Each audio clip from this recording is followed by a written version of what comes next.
Everyone, welcome back. It is finally confirmed. The Polestar's first space in Italy. It says Ciao Italia. Swedish and Italian design lovers unite. We've officially launched in Italy. The first space is set to open in Milan in 2023. This is exciting. This is very exciting, and they have a picture for us to share. So this could be where the space is. Looks like a warehouse. Looks awesome though. I love the aesthetic, the brick walls and everything, and the floor as well. It looks like somewhere I could work. I'm not joking. Like I could set up my office in there. Seriously. So it's official. It wasn't too long ago that I made a video about this. I remember I made a video on Alfonso blog, the EV blog. Alfonso wrote this article, Polestar expands to Italy with the first space open in Milan later this year. But now we know that it's, while they're in Italy right now, they're ready to open. It will officially open in 2023. Now, what's even more exciting is that we know that by 2023, at the end of 2023, Polestar will be in 30 different markets. That's what's quite exciting for Polestar right now. The space, as the showrooms are known, will be located in downtown Milan, and the second one will be inaugurated in Rome in early 2023.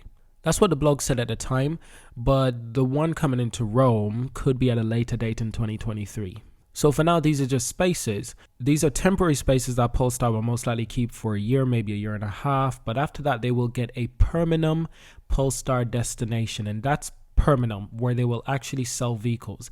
The spaces are just temporary. They're usually on high streets in the most luxurious, most expensive locations to promote the brand as much as possible.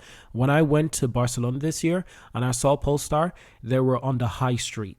They were amongst the top brands, the Louis Vuitton store, all the top brands, the Fenty store. There was a Fenty store in Barcelona. It was a high street with the most expensive stores and the most expensive products. So I just wanted to set the differentiator away from spaces and destinations. Spaces are temporary for about a year. Destinations are permanent. The spaces are mostly there to get as much attention from the high street as possible, from as much people as possible, while the spaces is just there for a permanent destination, a permanent home. So, we made our own graphics. Lately, we have been making a lot more of these graphics, and we've been sharing them on Twitter. We've been sharing them on our YouTube community. You guys love it on the YouTube community. Thank you for liking these as well. Thank you for supporting the channel. Seriously. We're on Twitter as well. That's where we post a lot of updates. Some of the things that we don't get to post on YouTube, we get to post on Twitter. I also have a Instagram page for Monument now, and we are posting on Instagram. Our Instagram logo is the red Monument logo. It's slightly different, still Monument. It's just a red logo. But people seem to really be loving this news. So check out our Twitter page. Go subscribe. We also have a new links page. Yes. I created a new links page. I wanted something fresh. I wanted something different.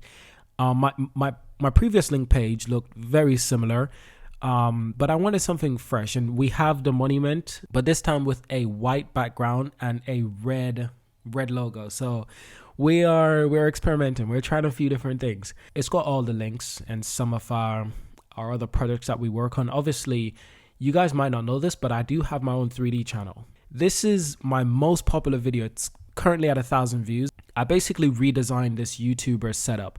His complete setup.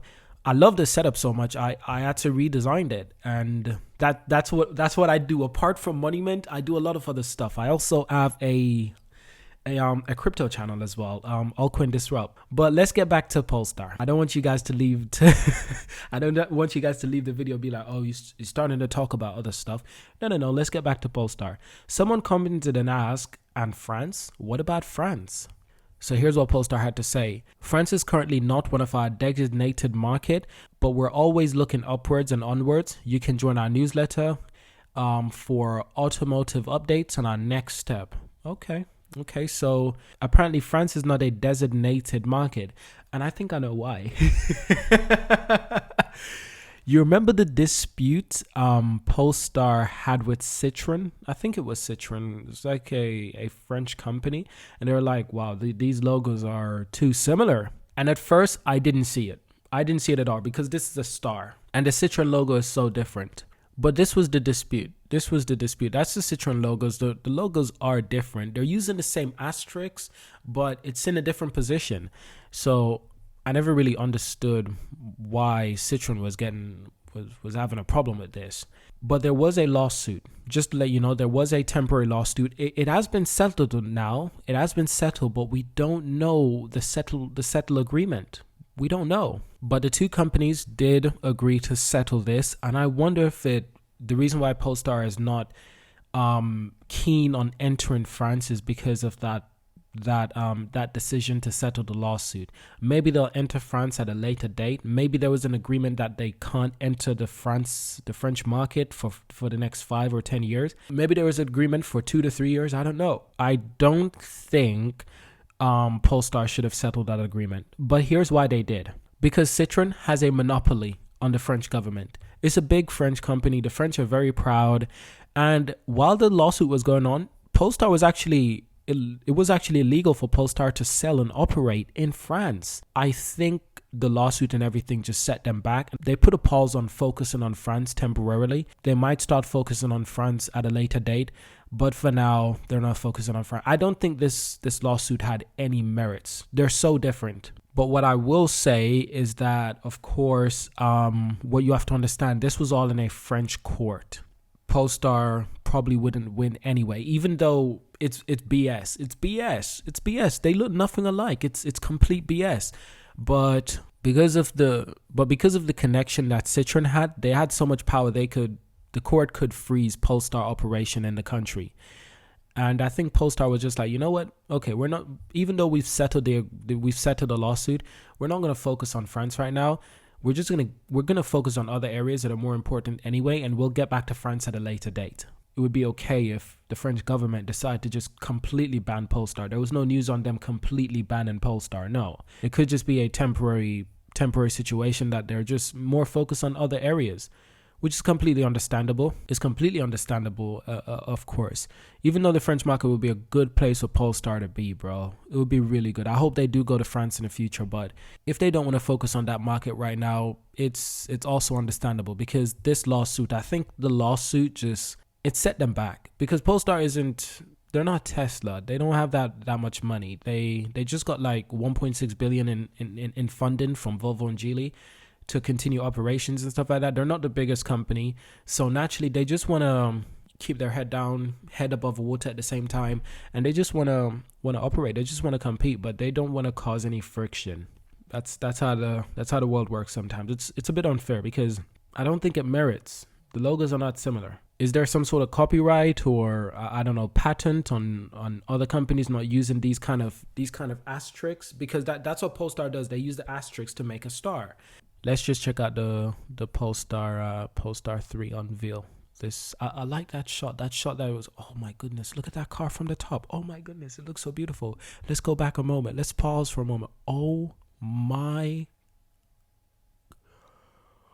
Every time I see this car in a new angle, I think, wow, this is oh my goodness. Oh my goodness, that's beautiful. Is it just me? But oh my God, that's sexy. That car is so sexy. It's unreal. Seriously, that car is so... Look at that. It's so cinematic. Look at that experience. Look at that experience just coming out of the clouds. Wow. That's a beautiful car. I get emotional looking at that car. I get emotional.